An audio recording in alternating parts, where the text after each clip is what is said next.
Hello everyone, स्वागत है आपका अपने यूट्यूब चैनल यूपीएससी एक मंजिल में।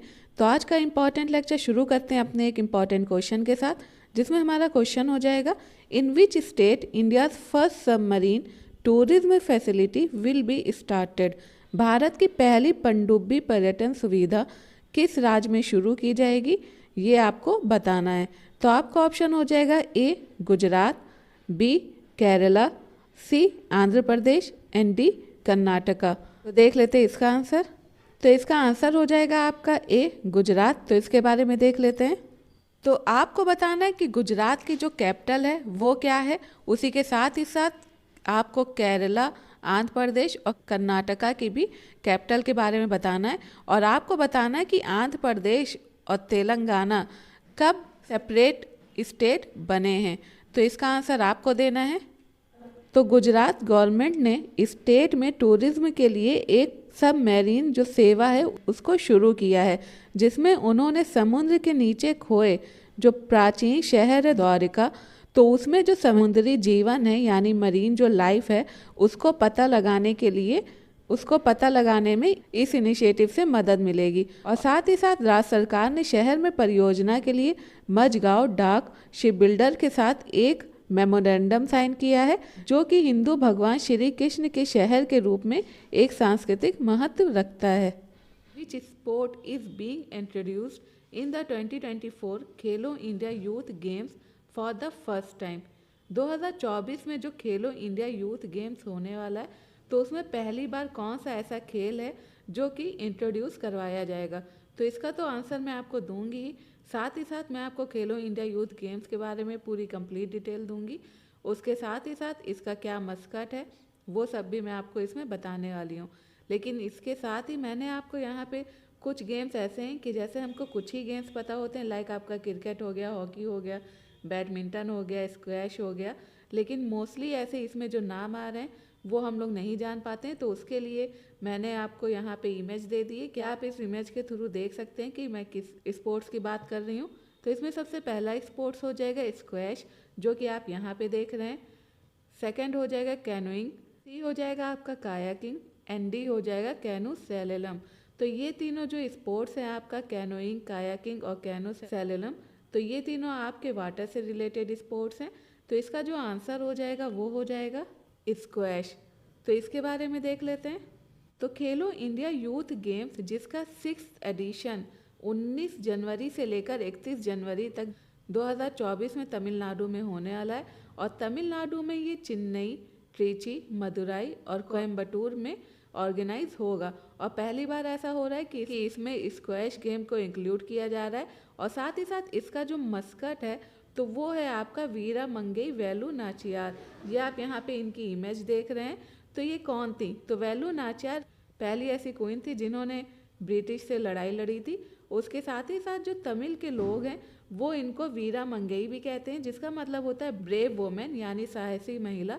और ये रामानंदपुरम की प्रिंसेस थी, राजकुमारी थी। खेलो इंडिया यूथ गेम्स के बारे में भी देख लेते हैं। उससे पहले मेरा आपसे क्वेश्चन है कि आप कमेंट बॉक्स में बताइए कि लास्ट जो 5th एडिशन हुआ था मध्य प्रदेश में खेलो इंडिया का, तो उसमें कौन सा स्टेट विनर हुआ था। तो देख लेते हैं इसके बारे में। तो खेलो इंडिया यूथ गेम्स जो है वो राष्ट्रीय गेम है जो कि इंडिया में जनवरी या फरवरी के टाइम में होता है। और ये 2 ग्रुप के छात्रों के लिए होता है। एक स्टूडेंट वो होते हैं जो कि 17 साल से जिनकी एज कम हो और वो सेकेंडरी स्कूल से बिलोंग करते हो, और दूसरे ऐसे स्टूडेंट होते हैं जिनकी जो एज है वो 21 साल से कम हो और वो कॉलेज से बिलोंग करते हो। और ये जो गेम है ये 2018 में प्राइम मिनिस्टर नरेंद्र मोदी जी के द्वारा शुरू किया गया था। उस टाइम पे इसका नाम था खेलो इंडिया स्कूल गेम्स, लेकिन 2019 में इसका नाम चेंज करके खेलो इंडिया यूथ गेम्स कर दिया गया। और इसके जो लास्ट 5 एडिशंस थे तो वो आपके हुए हैं दिल्ली, पुणे, गुवाहाटी, पंचकुला और भोपाल। और अब आपका जो होने वाला है वो होने वाला है आपका तमिलनाडु में, जो कि मैंने आपको अभी बताया है। नेक्स्ट क्वेश्चन है हमारा अमन्या फोर्ट को लेकर। तो ये रिसेंटली न्यूज़ में दिख रहा है, तो पूछा जा रहा है ये किस रीजन में है। तो आपका ऑप्शन हो जाएगा A Sahara, B Golan Heights, C Siberia and D Alaska. तो इसका आंसर हो जाएगा सी साइबेरिया। तो अमन्या फोर्ट क्या है हम इसके बारे में तो देखेंगे ही, साथ ही साथ हम साइबेरिया की जो लोकेशन है उसके बारे में भी डिस्कस करेंगे।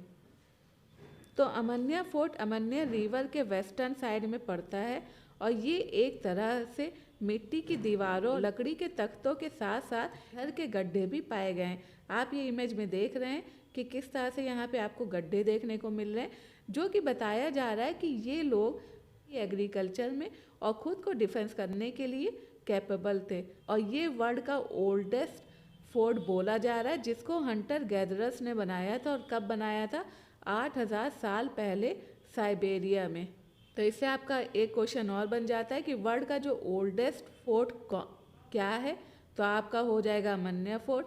और वो कहाँ पर है? तो वो हो जाएगा आपका साइबेरिया। अब देख लेते हैं साइबेरिया के बारे में। साइबेरिया एक वास्ट प्रोविंस है जो कि रशिया में है।